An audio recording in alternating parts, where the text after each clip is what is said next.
Welcome, Leader Equation fans. We are super excited to introduce our trio here today, which if you're joining us, you see the post. They have been together for 15 years. It's like Christy and I are so excited to dive into that because that doesn't happen all the time. And so you are in for a really, really special treat today, and we're just thrilled to have them here.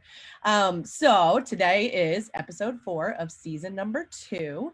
And we've got today Lisa and Mark Ramsey from the Ramsey Group and their VP Rebecca VanderKolk, who we've known for a long time. And we were just talking about the fact that we think we all met in 2010, which feels like, holy moly, so long ago. So I am Linzee Soprani. I'm the CEO of Soprani Consulting. We are the top recruiting and consulting firm for all things real estate.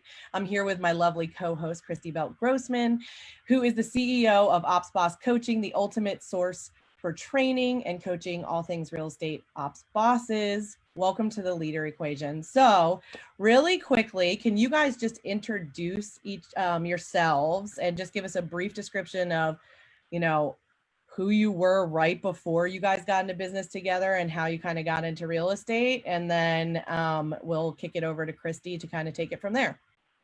That sounds good. I guess I'll start us off. I was running a laser guided robotics company in downtown Charlotte and decided that the smartest business person I knew actually was my wife. And so literally decided I wanted to get into business with her. And so we did business plans on a lot of different businesses. And we came up with real estate was the one we were going to do. So in 2002, I quit my job. She took over all the responsibilities for the family, and I dove into real estate. And then we found out within about a month and a half, I was like, Lisa, we're going to kill it. You get your license. So she went and got her license. And then like I said, at the end of 2002, we started the Ramsey Group. Holy moly, that's so wow. cool. I love the purposefulness in that. There is so much purposefulness. All right. And Lisa. I was a bookkeeper for 25 years, small business bookkeeper. So that's kind of my big take or bring into the Ramsey Group is my financial bookkeeping background. So I'm in charge of kind of the CFO of the Ramsey Group. I love it. Awesome. Miss Rebecca. So I was actually transitioning I was in catering, conference services, event planning in Hilton Head, and we moved to Charlotte. And I went into the stay-at-home mom role and met Mark and Lisa, specifically Lisa, as she was our real estate agent searching for a house. And so getting to know each other in that search process, I kind of liked them. So that's when they had the opportunity for me to kind of join in as doing some of their event planning and IT computer cleanup support in my very part-timeness as a stay-at-home mom. And then it just grew from there. I love it. I love that. So unusual that you guys have been together so long. So we'll dive into that. But before we do that, we're going to go through our quick fire really fast so people get just a little picture of you. So how many years have each of you been in business? And then how many years together? So we started in 2002. So that'd be 18 years. 18 years. Rebecca, 15. you've been in business 15 and together 15. So the whole entire time you've been in real estate, you've been together. Love that.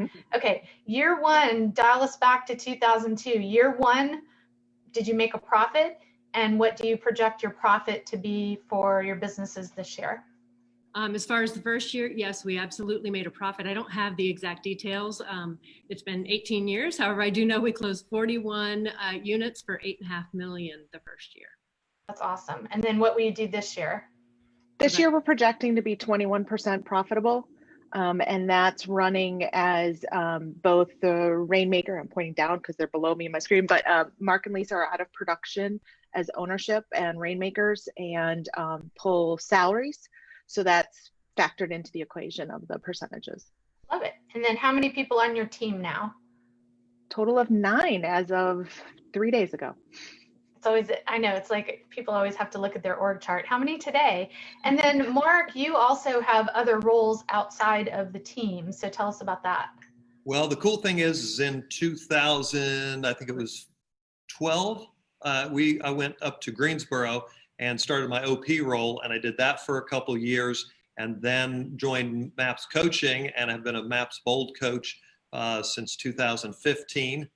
And so really the team started running without me really heavily in 2016. Okay, I love that. And do you know how many people have been through your bold classes? Do you know? Just Oh curious. my gosh. Yeah, I was going to say thousands, around 3,000. Yeah. Yeah, so I like people to hear that, because that's a leadership role as much as being an OP and owning a real estate team. So I love that. What about book that's impacted you the most? Well, I guess I'll start again. Very important for me was The Prayer of Jabez. So it really has nothing to do with real estate at all. It's more about a mindset, and a mindset of growth and abundance and working together. So if you've ever read The Prayer of Jabez, it's talking about being blessed, expanding your territories, your boundaries, having God with you, and keeping evil away from you. And really, when we decided to quit everything, like, we bet the farm to go into real estate. And so we came over and based everything on those four pillars, and maybe even more so in the tough years, which we'll talk about later. That's just been the foundation that's gotten us through literally everything. I love that. Some people would call that bold. Do either one of you ladies want to add a book that impacted you?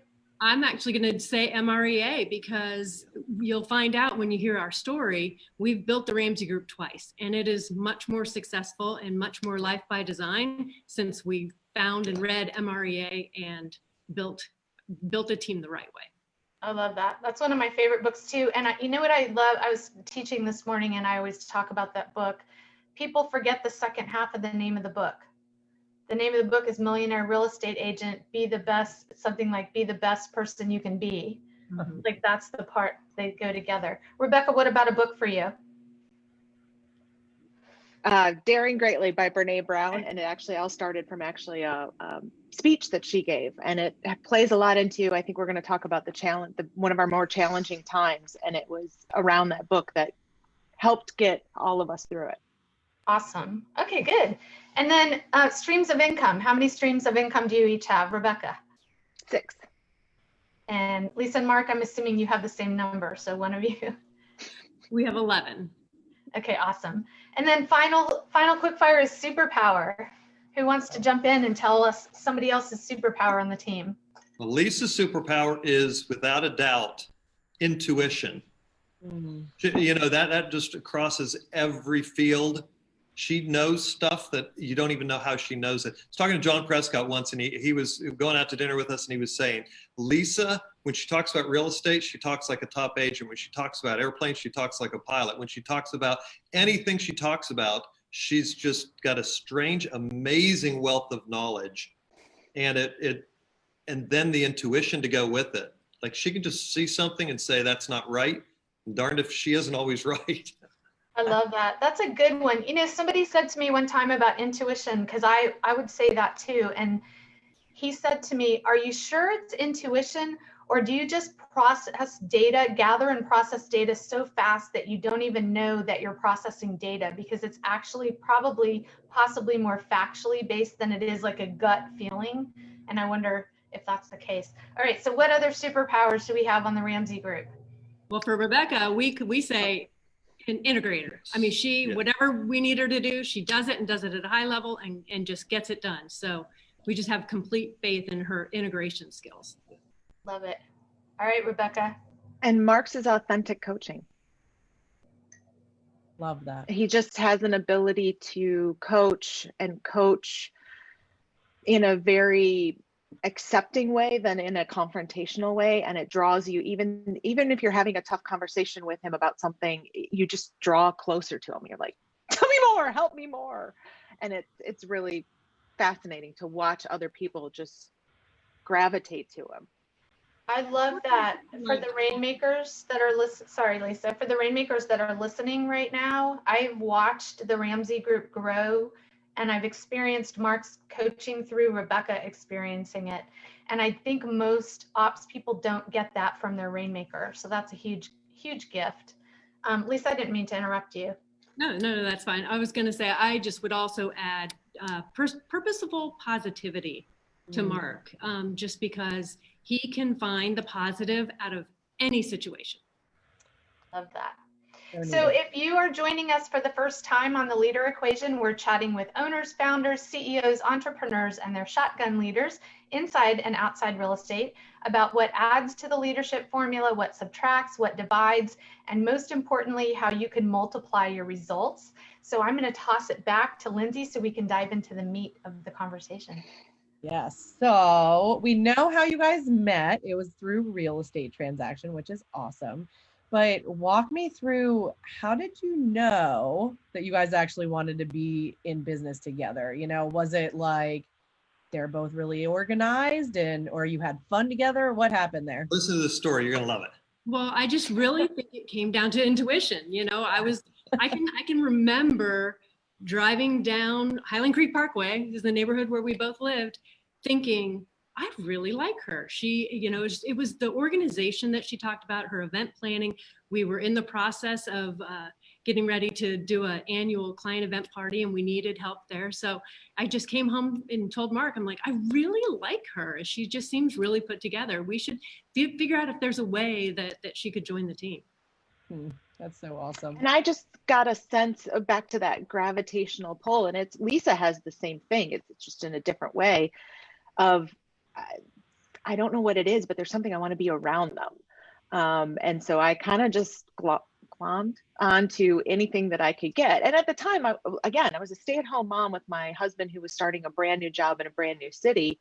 So I didn't get to see him a whole lot, but I loved the opportunities that I had to spend with him. And so I just was, how do I make this more?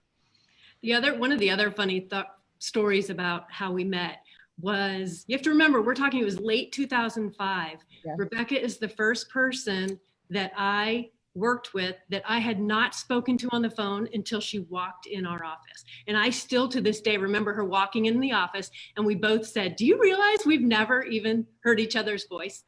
And that's just that I was mirroring and matching her computer forward, processes. And what it really was is I was leaving my job and couldn't talk on the phone, but I could send emails.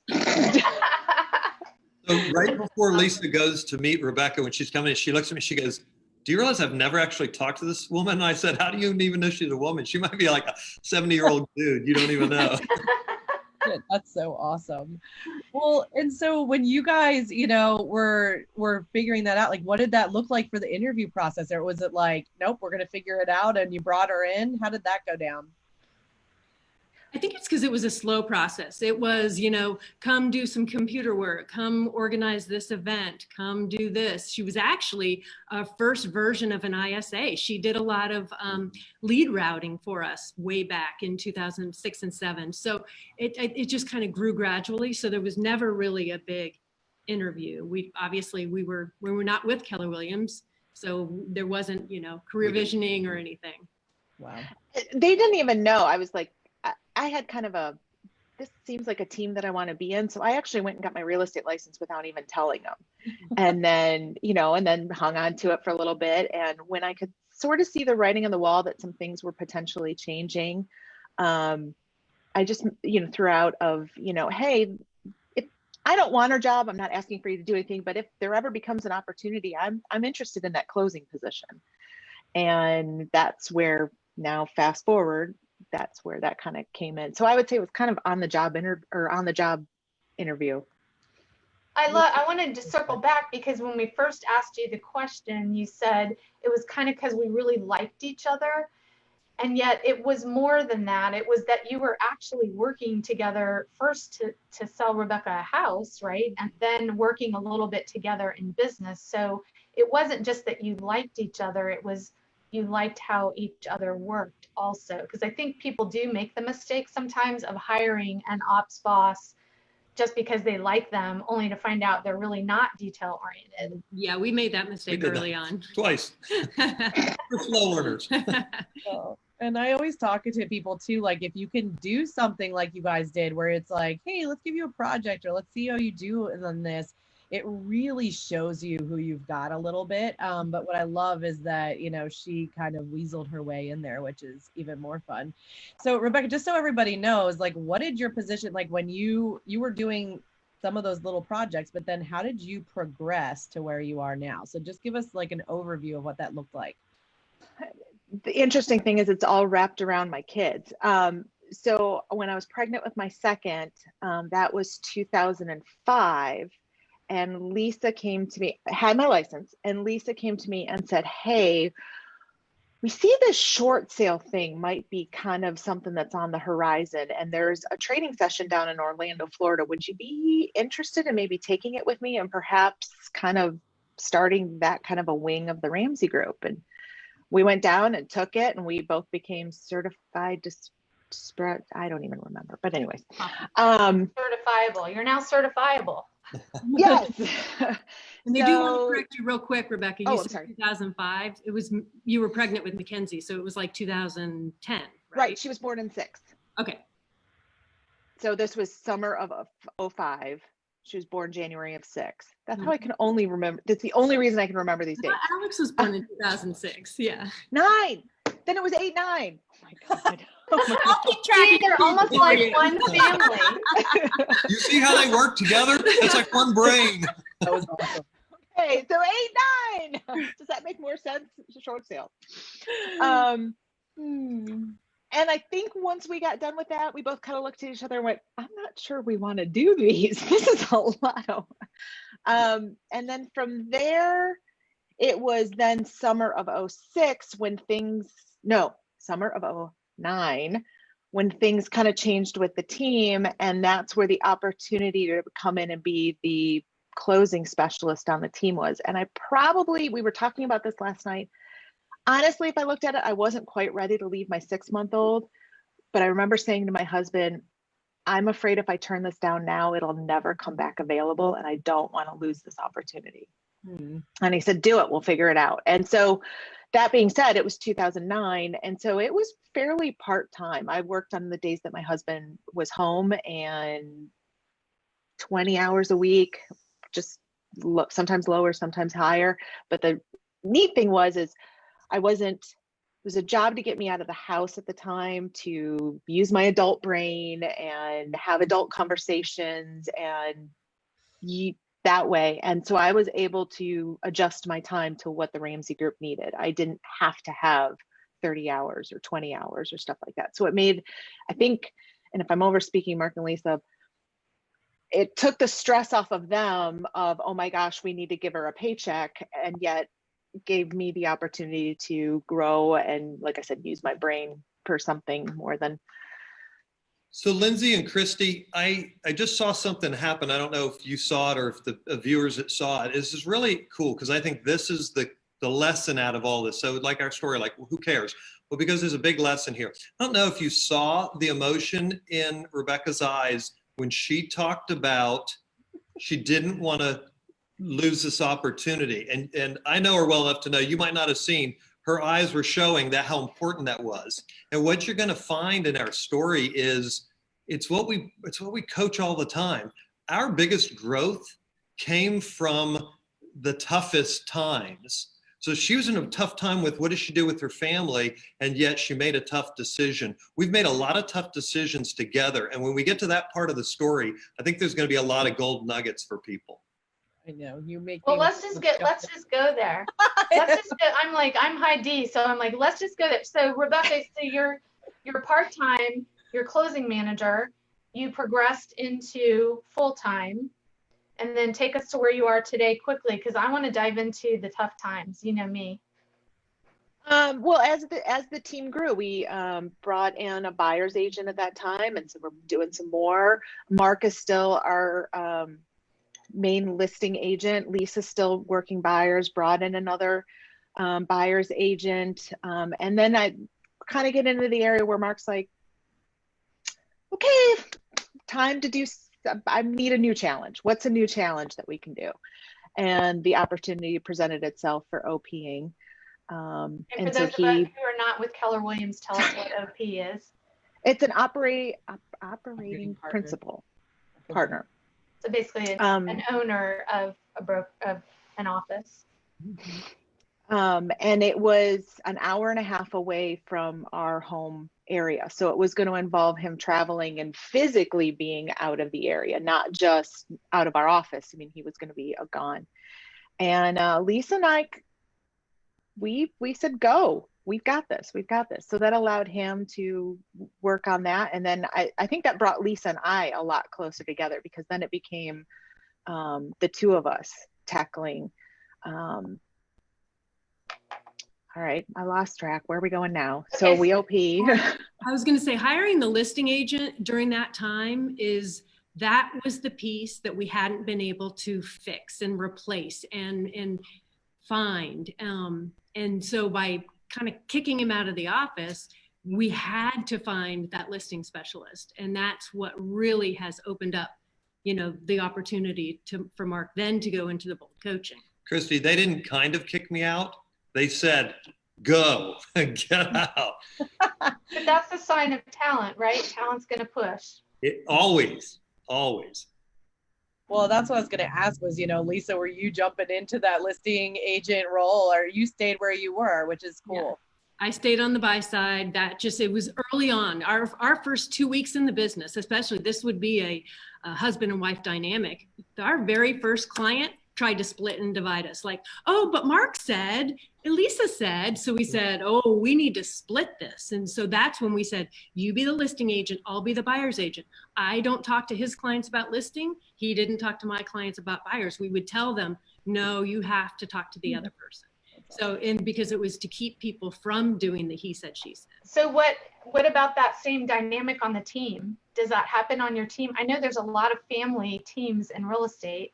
So does that happen with people, Rebecca, or people on your team doing the mommy said, daddy said thing? It's never been an issue on the team. It's interesting. I think it's because we're together more, that we've never, Rebecca, I don't think. I think it's has to do with the type of people. Talent doesn't do that. Talent is finding a way to make things work rather than finding a way to sabotage things. Mm-hmm. And there's nobody on our team. And we've had some people before on the team that absolutely did that, and they sabotaged it. And the problem is we had one individual, and she was so amazingly good at doing the listing management and the closing. She was unbelievable how many listings and closings she would take care of by herself.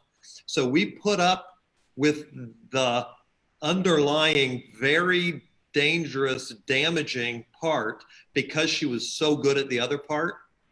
Huge mistake.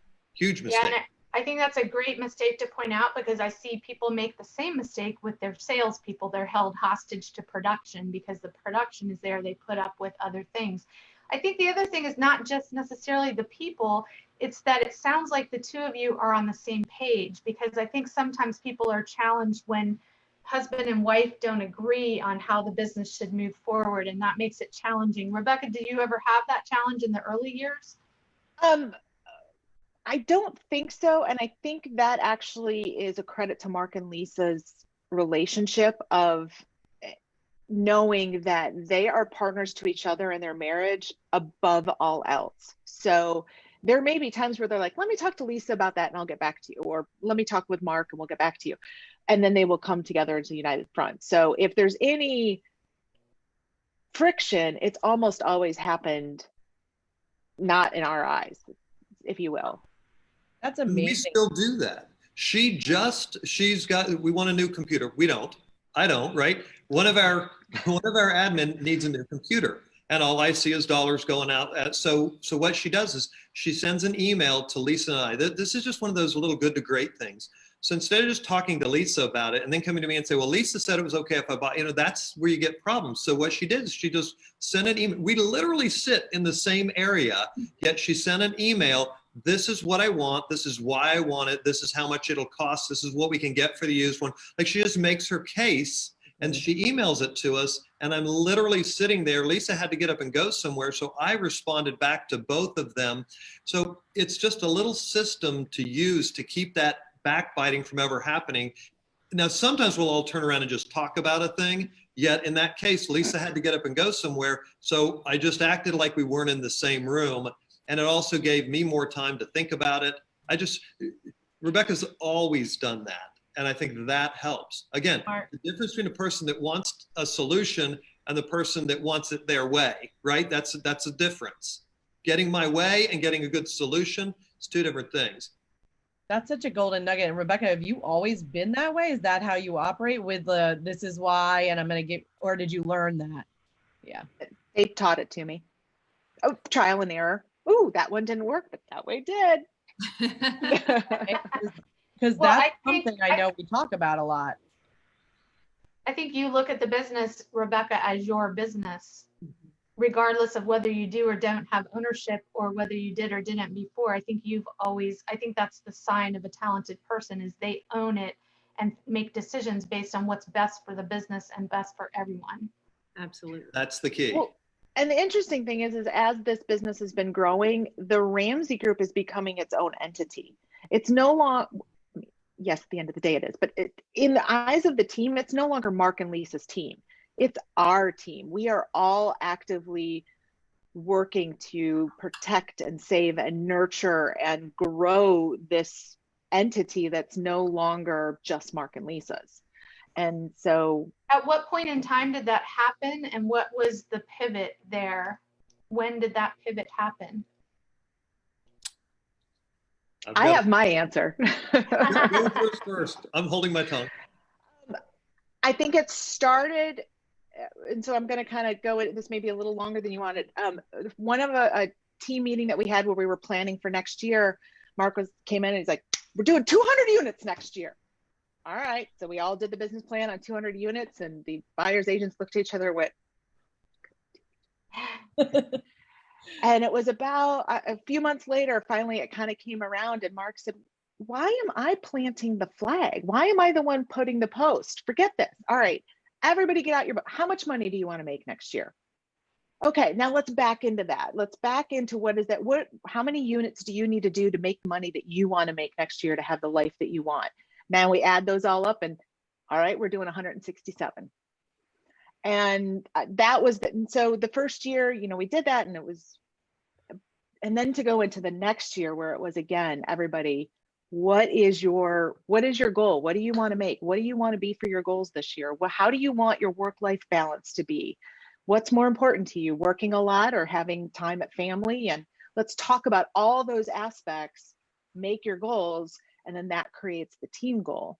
And then from there, it's up to Mark, Lisa, and I to take a look at what those agents have set for their goal and say, does that meet the needs of the Ramsey Group? And if it does, then we proceed. And if it doesn't, then we start talking about what else needs to happen to make those goals, to increase or change those goals to meet the needs of the Ramsey Group.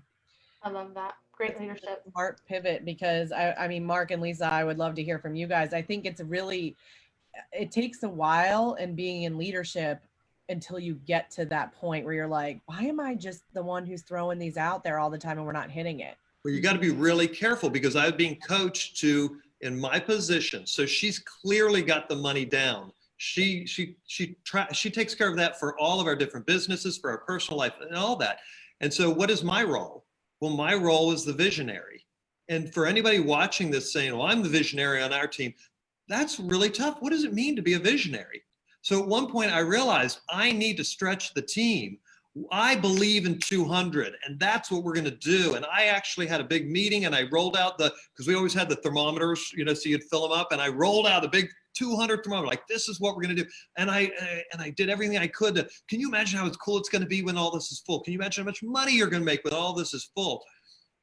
And I convinced them to sign on. And then, like you said, Rebecca, she did they're still saying, how are we going to do this? So being a visionary isn't just setting a pie in the sky thing and then driving everybody to it. And I've found that being a visionary is quite different. For me, being a visionary, here's what we do. Lisa's always said at the Ramsey Group, we want to be a small, highly efficient team. Why? Because everybody on the team makes more money. And if all the agents make more money, then who else makes more money? Everybody. Right? So it only makes sense. And so then we had to realize that to be a visionary, Linzee, what is your plan for the biggest Linzee life? It really comes from bold. Right. Christy, what's your plan for the biggest Christy life? What do you want? Let me coach you to what you aspire to. And if I can help you, Linzee, as a person aspire to more, that's different than you sitting in a room and I'm like, Linzee, are you with us? And what are you going to say? No. Yes. Of course you're going to do that, right? You mean, yeah, I'm there. And then is your heart really there?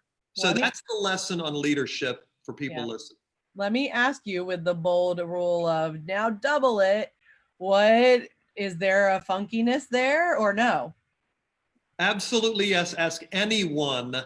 There is. So what Bold did by always making you double it is they made you stretch. And the cool thing about a rubber band is when you stretch it, what happens to it?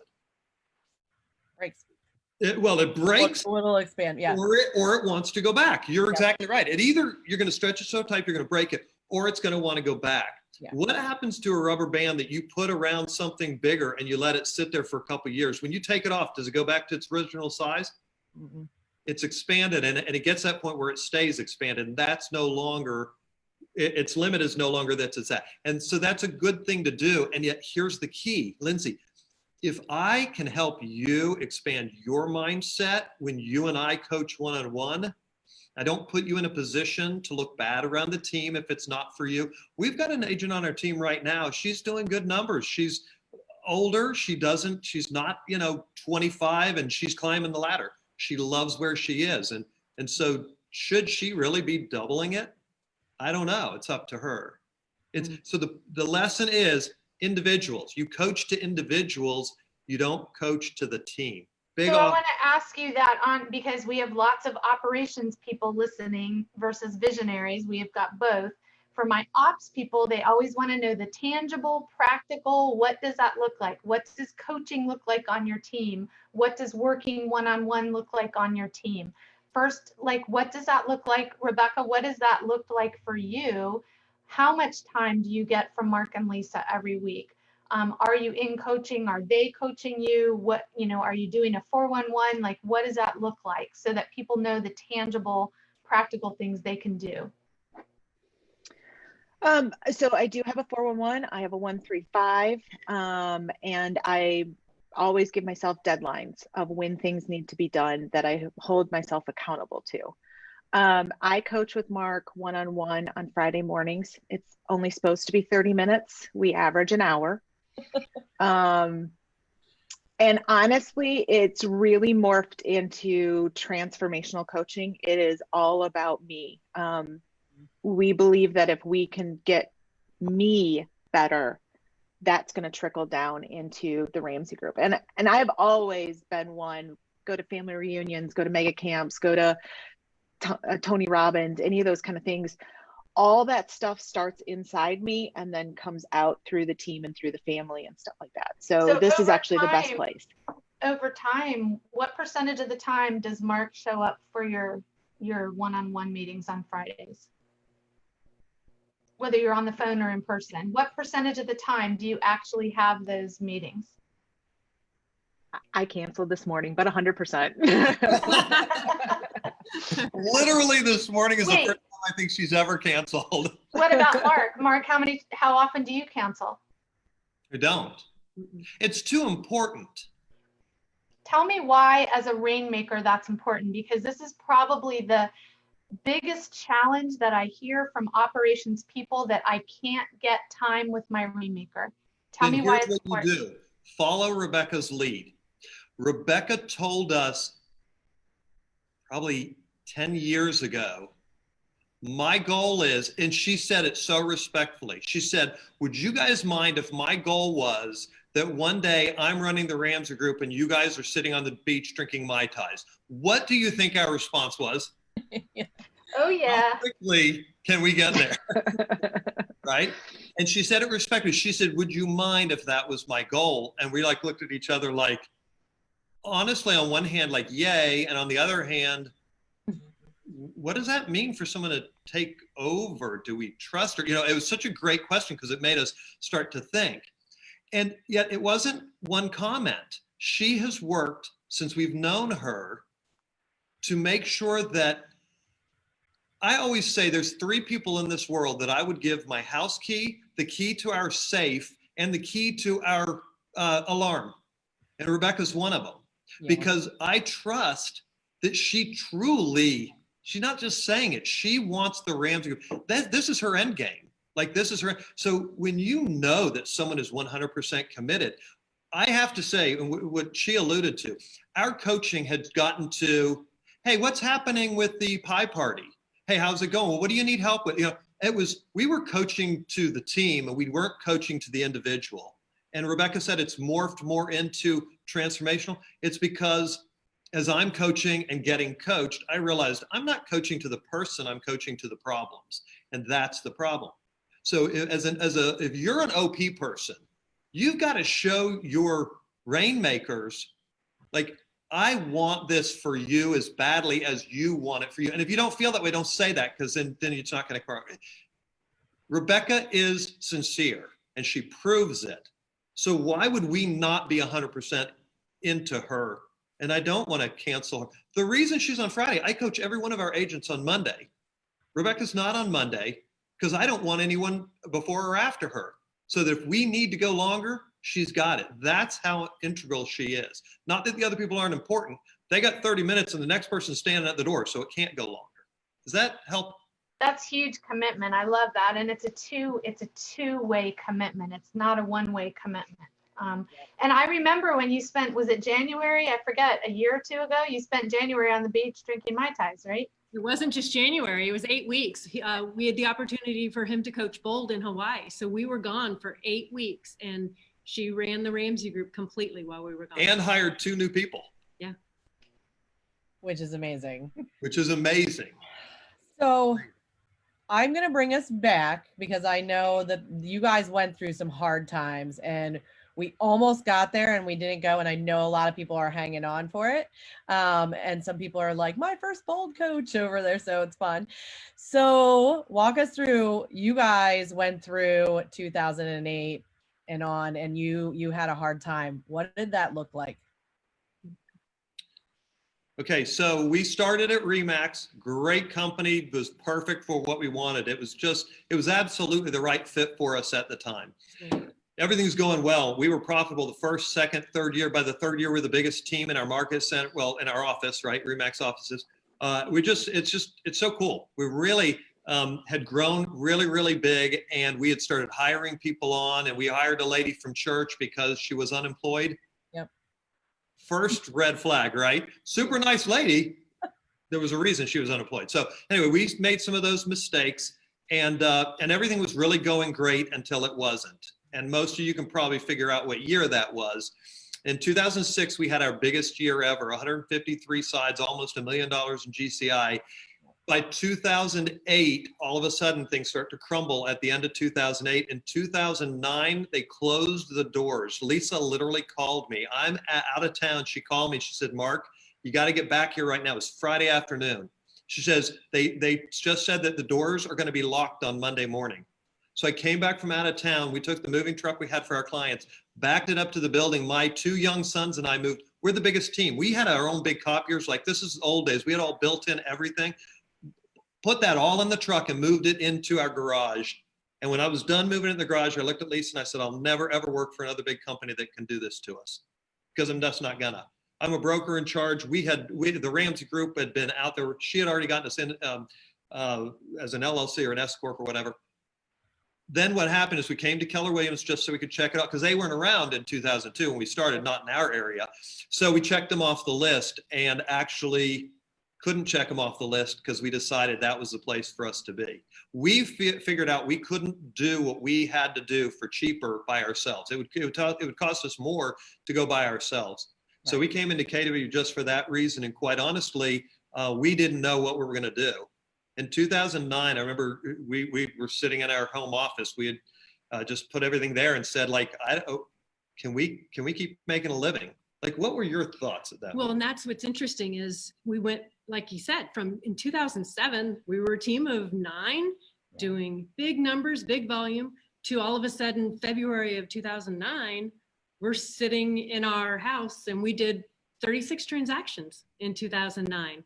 And so, because you're husband and wife, you had all your eggs in the same basket. Yeah. And Christy, yet here's the thing. We were calling, that's what we started calling people. And they're like, are you and Lisa going to be okay? And so we started getting scared. Like, we got all eggs in the same basket until Christy. I called this one lady and I'm like, yeah, everything's good. Of course, it's a big fake. It's a false wall. I don't want to say we're dying on the vine here, right? No, we're going to be okay. And she goes, I'm so glad, because we're really worried because my husband Jeff has got a meeting this Friday and we don't know if he's going to have a job, and she had just gotten laid off. And all of a sudden we said real estate is a gift because we are the only ones that can lay us off. Yep. So all we did is we just contracted. We just went back to the two of us and Rebecca part-time. And we just worked that way for 2 years because we couldn't decide. We joke about these walks we used to go on. We had to make a decision whether we were going to restart the Ramsey Group or not. And that's when we had just come to Keller Williams. We started reading MREA. And that's why I said it was one of the most influential books, because it was probably not until the middle of 2011 that we said, let's do it and do it the right way. Because we always joke at RE/MAX, the team was built upside down. If you talk about the triangle, everything was on top of Mark's head. And it was just waiting for it to fall apart. So when we decided to rebuild the Ramsey Group, now it's built the right way. And that's what's afforded the opportunities for him to be involved in other things, and me too. Yeah. And then to go Coach Bold, for 8 weeks. It's because we built it the right way the second time. But it was a conscious decision to rebuild. It was a scary decision. It was very scary. Well, yeah. And I think every single top team that we've had on this podcast has gone through that. I call it the Phoenix and the ashes, right? It crumbles and then we rebuild stronger and bigger and better. Absolutely. What's your advice to people because I see that happening again this year a lot around the country. What's your advice to people if they're in the midst of that? I know this wasn't a question on the list. The answer is very simple, though. It's a great, great question. People that prepare ahead will always do better. When COVID hit, so there's something we came back. So Rebecca and Lisa and I would go to family reunion or go to mega camp, would come back. We're all jazzed. We're going to go do this thing. And then the team's like, oh, okay, here it comes again. Okay. And Lindsay, kind of like you were like before, okay, yeah, we'll go Ramsey Group, right? Until it finally just peters out. And then one day we look around, we're like, hey, we're not doing that thing anymore. Well, Lisa heard in one of her breakouts about this team that does an 8:30 stand-up huddle. And we thought, that'd be really good. Number one, to get our butts out of bed, like give us a time to get in and a time for us to share. And so Rebecca then, I think, was the one that said, let's do it at 8:29, like 8:30, you're late. Lindsay just said that when we started early because early's on time and on time is late. So they said, we're going to do this 8:29. So here's what we did. I think this is just brilliant. We brought it to the team and we said, we want to do this thing called an 8:29 huddle, and we want to do it for a week. That was the key. We'll do it for a week. And at the end of the week, everybody's going to vote, and no is okay and yes is okay. And if we say yes, we're saying yes to one more week, not forever.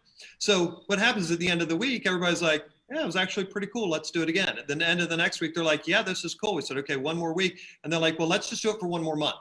So we said, fine. So at the end of the month, so we red light, green lighted at the end of the month. That was about, Rebecca, how long ago was that we started doing that? 4 years ago, at least. And we still every month red light, green light. What? No. What do we do every month, Rebecca? Red light, green light it. It's on our monthly thing. Are we going to keep doing the 8:29 red light, green light? We at one point had one guy that said, I want to red light it. And it kind of surprised people. Why do you want to red light it? And he goes, because I don't think we're doing we're just saying the same old thing every time. So he said, fine, well, what do you suggest we do? So they made some tweaks to it and we keep doing it. Now, ladies, listen to this. This is the gold nugget. We had one guy, one of our top agents, and yet he always winds up coming late to this until COVID hit. And when COVID hit and we're all in our houses, we said, do you guys want to keep doing the 8:29? And everyone said yes. And Rebecca said, well, do you guys want to do like a 2 o'clock wrap up as well? Ladies, every single day, even the late guy was not late. It was the one thing that held us together. We did the 8:29 and we did a 2 o'clock, and it was the one thing that really held us together. We operated as a super strong team. Rebecca, what are we going to do this year? This is going to be one of our best years, right? Yes, our units are down, but our volume is going to exceed what it did last year. Probably by about 300,000, maybe. Yeah. If one closes in December, that's supposed to. Yeah. So does that? I love that. It's those little things. It's the concept of evolution to revolution, right? We all come back and we're going to do these big giant things with our team, and they feel like it's a revolution. And instead, if you just evolve slowly, but I love the red light, green light aspect of that. That's fantastic. So how do you make sure you can handle it as the market changes? Ladies, what's the number one thing you have to do if you want to stay in this business? Lead gen.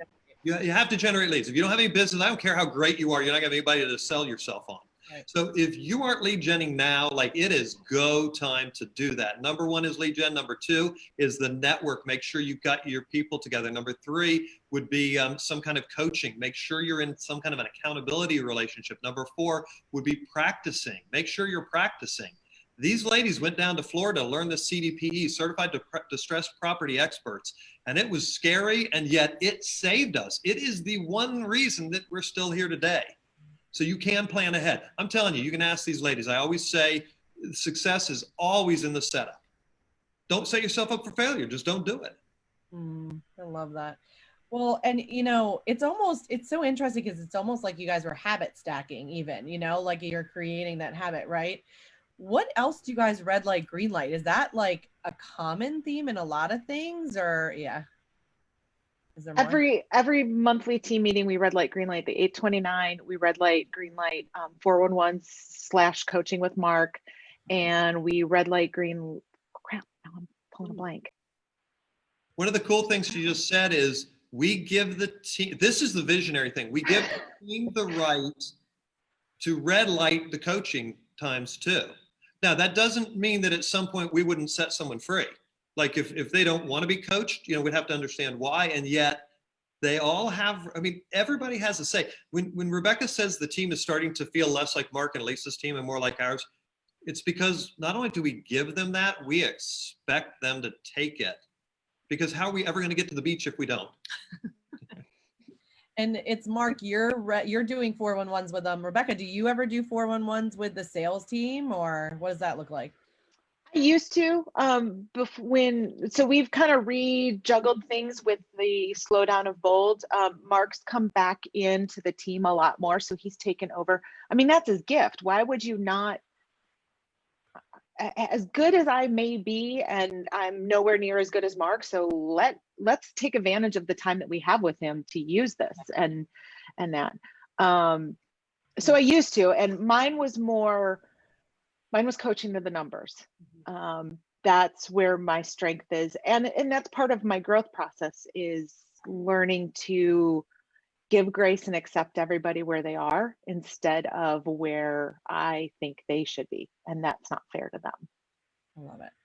I love that. What, over these past 9 months, since you brought up COVID, what have you guys learned about your strengths and weaknesses as leaders? What have you discovered about yourselves during this time on either end? Ops position is critical to a healthy team. A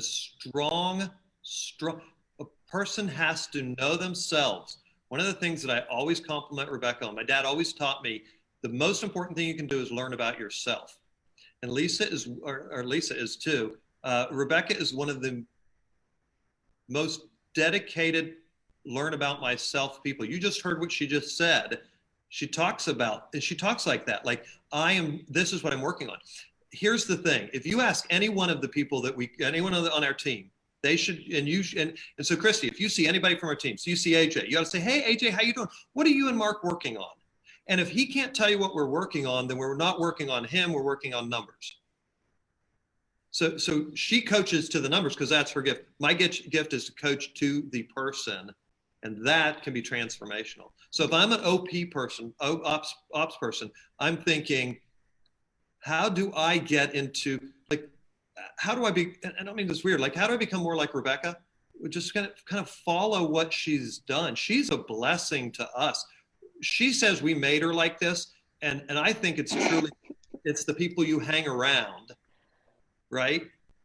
It's not just one of the gifts that I've observed you give to Rebecca, Mark, from afar, because I know Rebecca better than I know you, is the coaching that you've given her has allowed her to grow who she is as a person, which has in turn grown your business. And one thing that I've noticed about Rebecca that's an awesome thing is she has a real humility about her and a real ability to look at herself very objectively and want to be a better person so that she can be a better leader in the business. And so I think those two things really go well together. So with some of that, I'm going to actually, hopefully what I think we were trying to do like 30 minutes ago was transition into one of our biggest challenges that we had. And as we were discussing it, just kind of preparing for this, I had as the business was ramping up and kids were starting to get older and everything was getting chaotic, and I was going into burnout mode and really didn't know it. And it was affecting me. It was affecting me in the office. It was affecting me personally. It was affecting me mentally, physically. And I ended up getting diagnosed with thyroid cancer and had to take some time off for the surgery. And going into it, I went, it's just gonna be a couple of days. I'm gonna say I'm gonna be off a week, but I'm just gonna be a couple of days. I'm sure I'm gonna be working. And it was, Oprah Winfrey once said on one of her back long ways, God will send you little whispers when he's trying to tell you something. And if you don't listen to the whispers, he's gonna start speaking. And then he's gonna start yelling. And then eventually he's gonna throw the brick. So listen to him in the whispers. It won't hurt as much as the brick. Well, was the cancer my brick? I don't know, but it forced me to slow down and actually kind of self-realize. At the same time, Mark and Lisa had to give me the unconditional love that they have for me and in caring about me to say, what is going on with you? Because you are not the Rebecca that we knew. What's happening here? And it's through that I had to literally pull the slingshot back, stop, and reset myself. And I started therapy and I started really learning, and I learned some about some insecurities and the self-talk that I was doing with myself that was self-sabotaging. And so then that started the progression of where we went. And I think it was at that time, had they not trusted me to make a decision to better myself and love me enough to make that decision, they could have exited me out and I would be in a very different position. I don't know what the team would be like, and I think we've gotten better because of it, but it was really hard I would imagine it was really hard for them to come to somebody that you care about who's helping grow your business to say, I'm not sure this is going to be it. And can I ask what that looked like, you guys? Like, what did the burnout look like? What was happening? Okay, this is where her intuition, she has two things. She has intuition and an ability to call someone out very nicely. And so tell what did you see? Well, what I remember is it was, especially now that we all know we can work from home, there was an inability and she just disconnected. She thought, oh yeah, it'll just be a couple of days. And then a week later, no, I can't get to emails. 2 weeks. It was a couple of 2-3 weeks that we just couldn't get her to kind of re-engage. That was the main kind of thing that we saw was she's just not engaging, and she should be there. She absolutely has the ability. She can be checking emails. So it was just kind of that. And she'd never done that before. Right. She'd never been like that before. It was scary. Yeah. And it's an interesting thing because, Rebecca, you got to a place where that brick came at you, right? I think there are so many people, especially in this business. Real estate, there's just a small business world, right? We're all wearing a million different hats. That's just how it goes. I think burnout's very high. And I think it manifests in different ways, right? Whether it's, I'm going to check out at night and drink, right? I've seen that where like all of a sudden somebody's just not, it's really weird. And then they're showing up exhausted and more, fatigued the next day, or they're not like answering emails, or they're just not themselves, right? And they feel grumpy or they feel angry. And it's interesting, to be able to talk through that. Like, what did that look like? We only have 8 more minutes, but how did you guys, what was that conversation? Because I think a lot of people are dealing with this issue right now because they're COVID, their kids are working from home. The predominant 95% of the operations industry is female, taking care of kids and family and homeschooling. And what I'm seeing is there was a patience level from business owners to a certain point, and now they're past the patience level and they're frustrated with admin for not getting things done. So I want to hear from the owner point of view of how you guys approach this and what you'd recommend for other people. I think the thing that I can come up with to answer that question is authentic communication. We brought her in. We've just like she used the term unconditional love. That's who we are. We are that way with our kids, our family, our team members. So we just brought her in and we said, something has to be wrong. This isn't you. You know, you're somebody who is always, you know, responded to emails, been engaged, not kind of made excuses of why she can't do something. And it was just that authentic conversation to say, what's going on? And we did not, so you know this, everybody talks about this, praise in public, have the tough conversations in private. We literally had her over to our house. This is a people thing. This is not a business thing. The number one thing if I'm an ops person and I want more out of my rainmaker, whatever, it's a people thing.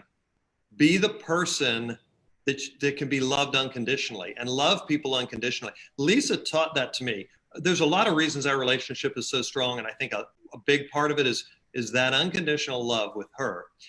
We have it with our kids, and our kids know it. We have it with Rebecca, and she knows it. And you can be real with the person, Rebecca, to us, when she knows that there's unconditional love. Now, don't get me wrong, and Rebecca and I laugh about this all the time. At one point, I was frustrated with a different person we had on the team back before we came to KW.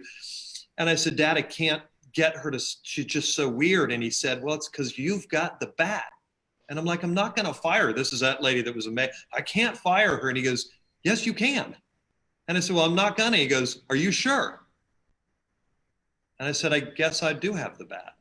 And she knew I had the bat. Me pretending like I don't have the bat doesn't mean I don't have the bat.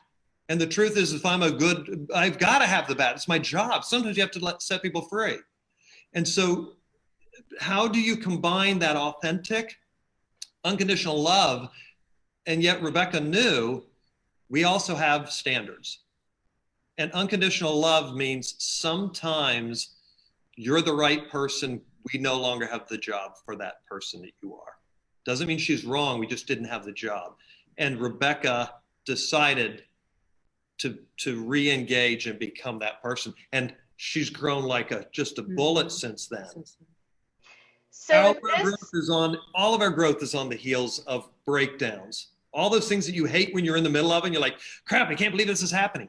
That is your platform to your next level of greatness. If you will take it, Lisa says I'm positive. It's because I've seen this work out. So when you have a bad situation, go find the positives. Whether I'm an ops person to my rainmaker or I'm a rainmaker to my ops person, there are positives. Go find them out, point them out, and take what you've got and use that as a springboard to fix the things you don't like. I love that. I was like tearing up because, you know, and actually it's the first time that that's happened to me on this, which we've been doing this for a while. So it's so refreshing to watch you guys love her. Like, it just is. And I think that that's really important. And I think it's so needed in our world. So I'm like so thankful that you guys just went there, and it's really important. It's something that Christy and I, when we met Rebecca years ago, it's something that we sat at a table and watched all these people bawl their eyes out because they didn't have what you guys are talking about. And you didn't sit down with people when you knew something was wrong. They weren't sitting down, right? These rainmakers were not going, what is going on? You know, they knew that they were awesome, but they weren't meeting them at a human level. And it's just so refreshing. And and Rebecca, I know you guys all aren't perfect. Like I know that you've had your challenges and we didn't even get to talk about all of them. But the truth is you guys see each other as family and you're having real conversations, and it's so what's needed. I want to ask Rebecca, what did Mark and Lisa do because this moment we just described was much further into your partnership together. How did Lisa and Mark create an environment where you felt that you could trust them and be your authentic self? and be brave enough to have those important conversations. Because I see a lot of people hold back in the early years because unconditional love sounds great, but you have to get, like, was it from day one? Did it develop over time? What did they do to create that? It was very much developed over time. I think it was a mutual respect. I respect them as business owners, as parents. Even though I may not have been there physically, I can see the work and the hard. And even though through some of it was stories, I know that there was the days when they did real estate from 8 to 5, went home, spent time with the kids, helped with homework, got in PJs, put the kids to bed, and then they went to working on real estate until 2 or 3 o'clock in the morning to go to bed, get up and do it all over again. And I know those were months on end. And from somebody who loves 9 hours of sleep, I don't know how they did it. So there's the respect level of that. They build this amazing company and they're allowing me in kind of after a lot of that hard work was already done to then springboard off of that and help them take it even further. So I think some of it's the respect of the hard work that they've put in, and then just slowly earning their trust. I mean, they did not hand their credit card to me the very first day. I mean, it has been a very, very slow process and proving to them that they can trust. And, you know, there's been times where that trust has been challenged, not really in a bad way kind of thing, but it's just, I believe, oh yeah, okay, good. She didn't do that. We're good. One more notch in the trust level kind of thing to them, slowly open. They're also surprisingly very private people. And so when they start to open themselves up, it also frees me to open myself up. I love that. She's incredibly coachable. So when we decided we let that other person go and we're like, Rebecca, would you like, we want to try you out as being, and there's that try word, at being a closer. And I would overhear something and I'd think, did she just say that? Oh, that's going to come back to hurt me. Or Lisa might overhear something and say, you need to talk to Rebecca about so-and-so. Rebecca's incredibly coachable, which what that means is she's there for the big picture, not to be right. It's when you drive you want to be right. So instead, what we did is I started saying, okay, Rebecca, do this. Every email you send to any of our clients, copy me on it. Now, a lot of people would take that as demeaning and, well, how dare he? And Rebecca's like, sure, no problem. And I coached with her a lot. Okay, so the way you worded this, I know that's the way we talk in the office. It's not because it's not taken the same way. And she'd be like, oh, okay. When you have a person that's like, oh, okay, that helps. To this day, Lisa checks the credit card and she'll say, Rebecca, what's this charge for? And Rebecca's not like, get out of my shorts, man. No, she's like, oh, let me go see. And she'll find it. And there have been some things that have accidentally been done in the wrong places. And yet we know they're accidents because they don't happen all the time. And she never, ever fears us checking on something. In fact, she has us check on, hey, before I send this out, I want to get it. And she sends something around to all three of us. If it's a really serious thing going out, she'll make sure we all three get to look at it. We're a three-legged stool is what we're talking about. And you get that from having a respect of one another. And you got to be coachable. And believe me, they sometimes come to me and say, Mark, we've got to ask you, buddy, can you please not do this anymore? I know you think you're helping, you're not. And that hurts. That hurts. I don't like to hear that. And yet, what's the alternative? They keep it to themselves and they talk about what a jerk I am. Like, you got to think of what would be the alternative to what they just did. Diana Kokoska always said, if you got a problem with someone and you tell everyone else except the person that can fix it, then you're the problem.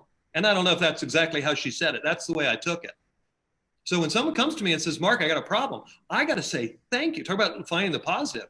Because what if they were saying it to everyone except for me? I'd have a bigger problem then. What you're saying is a common theme, and I know we have to wind up and be respectful of your time, but I just want to tie the bow on it. The common theme of great leadership has conversations that remove the ego and the emotion and do what's best for the business and the people in the business. So I love that you guys have that relationship. Absolutely. Drop the mic. That was beautiful.